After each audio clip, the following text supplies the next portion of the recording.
I'm Kylie. Don't miss it, right here. This is Fluff the Wrestlemania Jackson. You're watching WGS-TV. Yeah!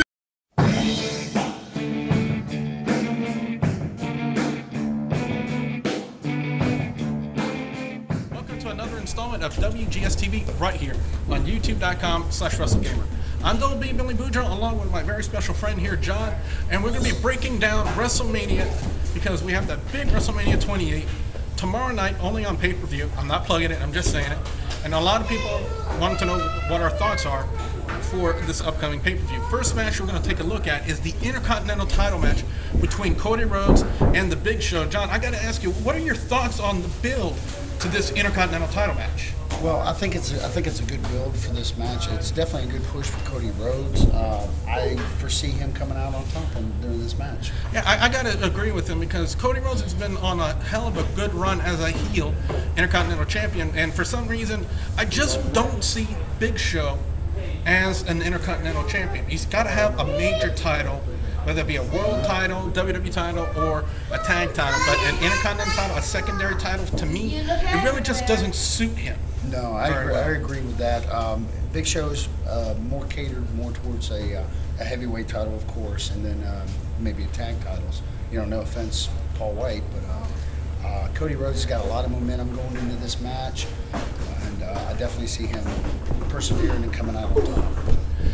Now, this next match we're going to look at, for some inane reason, it's the Divas tag team that tag team match.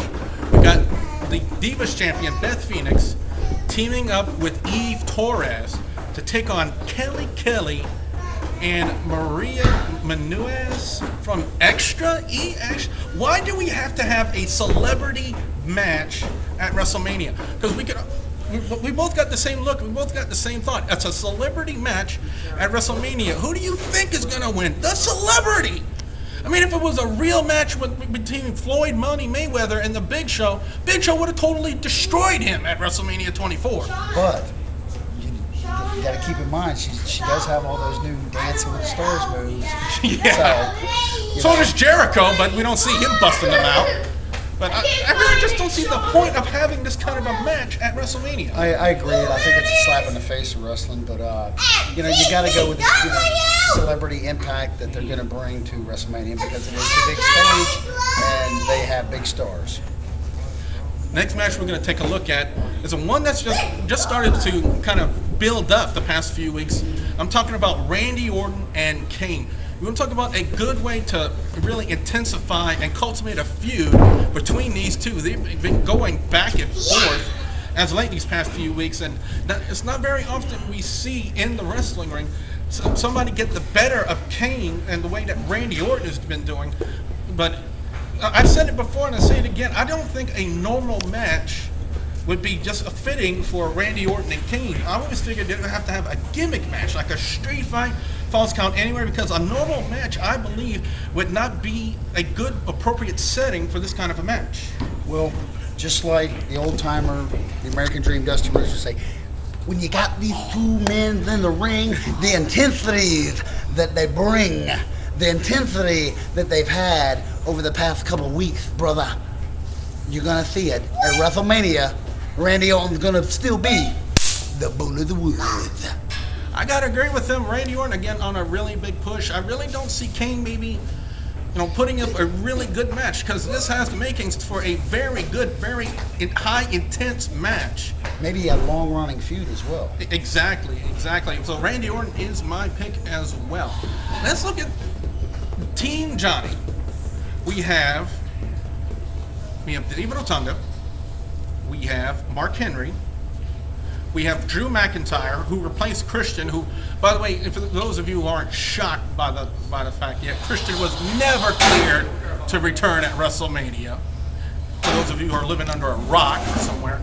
So Drew McIntyre. We also have, supposedly, and this is the big rumor, supposedly Alberto Del Rio to return at WrestleMania to be the 6th member of Team Johnny. That's the rumors I've been hearing. I don't know if you heard anything else, but that's the big rumor I'm hearing. Alberto Del Rio to return at WrestleMania as part of Team Johnny. I can see it. I can see it. It would be a big return for him. He's been out for a little while. I can definitely see that, and I'll agree with you on that. And then we have Team Teddy. On Team Teddy, we have Santino Marella as the captain, the guy who's the king of the power walks and the Cobra. We also have Kofi Kingston and Archer.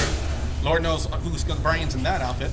We also have the Great Khali and, yeah, Zack Ryder, woo, woo, woo, you know it. And we also have, as some found out on Monday Night Raw, Booker T, the sixth man on Team Teddy. Your thoughts on that team, John? Ooh, wow. What a culmination of talent that you have in one ring. They might have to build a bigger thing to hold all that star power. Now, for this match, Team Teddy versus Team Johnny. For those of you who still don't know, we were originally scheduled to have a Money in the Bank ladder match at WrestleMania. But the reason that plan got scrapped is because of Wade Barrett's injury to his elbow, to his shoulder. And he's going to be gone a lot longer than people thought. Originally, the plan was they were going to have the Money in the Bank ladder match at WrestleMania, and they're going to have Wade Barrett win the title, the Money in the Bank. But since Wade Barrett's injury occurred, and he's going to be gone for about a good 4 to 6 months, they completely scrapped the plan, completely scrapped the ladder match, and now they're going with Team Teddy versus Team Johnny. Good move or bad move? I think it's a good move because it saves a big caliber match for another pay-per-view, which is what's the next one after WrestleMania? I believe, if I'm not mistaken, I think it might be the return of No Way Out. I am not certain. So you could be looking at maybe the beginnings of that match at No Way Out after WrestleMania, because I think you have enough high caliber matches already for WrestleMania. So really, that would just push it way over the top already. My next question to you is the one I've been thinking about for the longest time. Do we need one person running both shows, Raw and SmackDown? And if we do, who do you see doing a better job? Would it be Laurinaitis or would it be Teddy Long? Well, let me tell you, kid. Oh yeah, by the way, you're fired. Future No, endeavor. Teddy, definitely. I think Teddy has the charisma that it would take to run both shows. And I would like to see one guy run both shows. You know, and then the being pulled from Raw to SmackDown and all the decision making and could wear on him. I could definitely see maybe an assistant for Teddy, but I would definitely like to see one person running both programs. Well, let me say this about John Laurinaitis. He makes Scott Steiner seem intelligent on the microphone.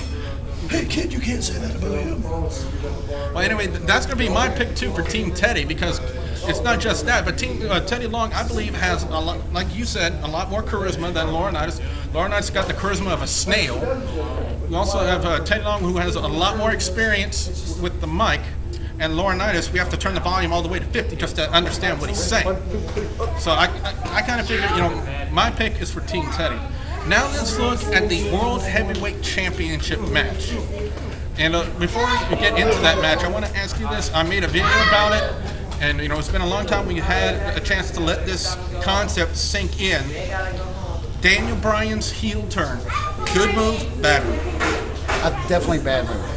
I see Daniel Bryan being a face. It's more believable to me to see Daniel Bryan as a face than a forced heel, because to me it's like a square peg in a round hole.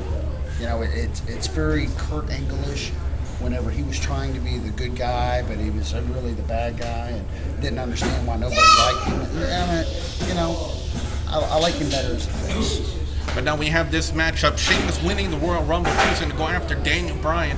I gotta say, I really enjoyed the build they've been doing to this match. Daniel Bryan and Sheamus really been going back and forth, but a lot of people are foreseeing Sheamus winning at WrestleMania and becoming the new World Heavyweight Champion. I gotta ask you, do you agree with what people are saying, that Daniel Bryan will not come away with the World Heavyweight title at WrestleMania? Well, the way that these two guys are going right now, and the way that the angle's going, I'm going to steal another line from one of my favorites.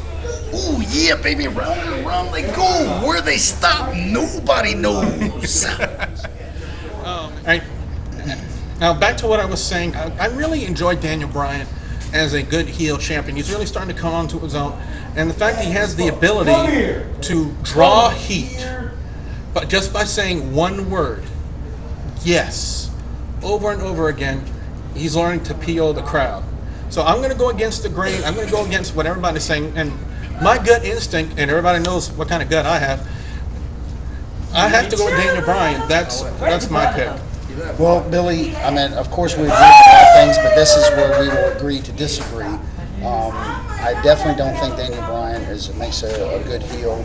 I like him much better as a face. He was much more believable. He was the American Dragon from Ring of Honor. He fought and clawed his way to the top. So the backstory behind Daniel Bryan just makes for a good face. And I just don't see him coming out on top during this match either. Well, the next matchup we're going to be looking at is the WWE Championship match. We have CM Punk defending the title against Chris Jericho. We all knew that this match was coming, especially with Jericho's return. But we did not really anticipate on how great this build has been over the past few weeks, especially with the fact that Jericho has been making it really more than just about the title, more just about being the best in the world. He's actually bringing his family, CM Punk's family, into it. And I'll tell you what, the one guy that we all know, the Studley Man Ashley, who reviews the pay-per-views right here on WGS-TV, he's what he said to me, and still kind of ringing in my head, that the way they're pulling this off, they're saying that Jericho's making Punk so angry with everything he's saying that it could be possible that we could be seeing CM Punk make a mistake in his match at WrestleMania and lose the WWE Championship. Well, I mean, it would definitely who better to do that than Chris Jericho, of course. Your boys are in your truck. I don't. You know, that one's kind of hard to say. I don't really know who would come out on top on that one. But you'd have to ask yourself, do you really see Jericho staying with the WWE and being an active member of the roster that long to carry a title? Yes, exactly. That's one of the major things to build up to, is the fact that Jericho's stay in the WWE won't be that very long, because we know pretty soon after WrestleMania that he's supposed to be going on a summer tour with his rock band Fozzy.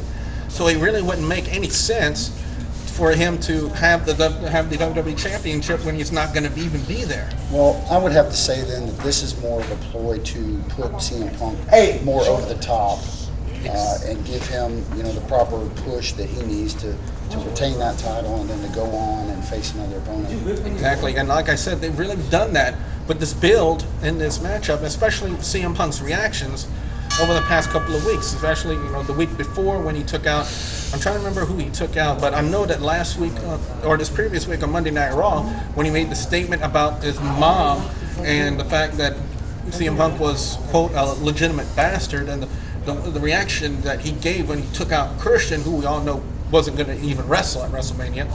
I thought it was just, you know, phenomenal. I thought it was a great way to react to it. And he's really done a phenomenal job. And CM Punk, I believe, just keeps getting better and better and better. And right now, it just proves it on how good a WWE champion he's turning out to be. I would agree with that. And the one thing that I don't agree with is you don't mess with mama. Nope, you do not. So my pick, and I guess you can agree with it too, our pick is CM Punk to retain the WWE Championship. Now the matchup everybody's been talking about this past year, whether we wanted to or not. The Rock and John Cena.